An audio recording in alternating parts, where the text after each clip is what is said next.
So mga kaibigan, matapos nga pong matalo ang Gilas Pilipinas sa semifinals kontra sa koponan ng Brazil, si Justin Brownlee po humingi ng pasensya or nag-apology po sa mga Gilas fans sa nangyaring pagkatalo ng ating team. Kung titignan po ninyo, so far talaga wala namang ginawang mali si Justin Brownlee mga kaibigan. Ibinuhos niya nga po yung kanyang galing, yung best niya, at si Brownlee nakapagbigay po ng gintong medalya yan sa Gilas Pilipinas. Kaya medyo masakit sa kanya yung pagkatalo ng Gilas sa kabila na nangyari. Nalamang ang Gilas sa first half, pagdating ng second half, no, ay doon natambakan ng Gilas Pilipinas.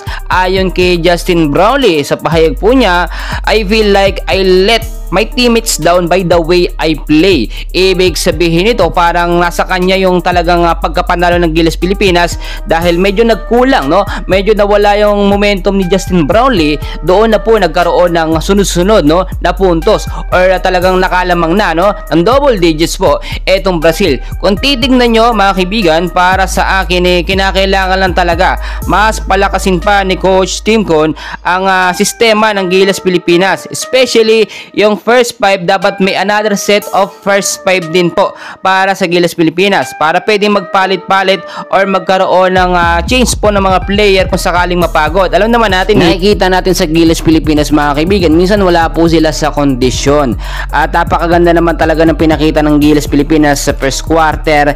Sa second quarter nakalamang na nga po yung Brazil. Pagdating ng second half, doon na po tayo natambakan ng double digit, which is talagang ang laki na nangyari, no? Ang laking problema po, 16-0 run, which is talagang napaka-imposible namang mangyari. Na bakit ganoon mga kaibigan?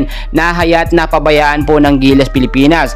Mahina po kasi yung second unit po, no, ng Gilas Pilipinas. Madalas po naghahabol ang lamang at natatalo po tayo. Madalas ganyan mga kaibigan ng problema. Dapat po magkaroon ng kapalitan yung first 5 at hindi po kasi sapat yung skills to take over yung first 5. Dapat may another set ng 5 players na mas magagaling po sa first 5. So nakakuha nyo po yung punto ko mga kaibigan.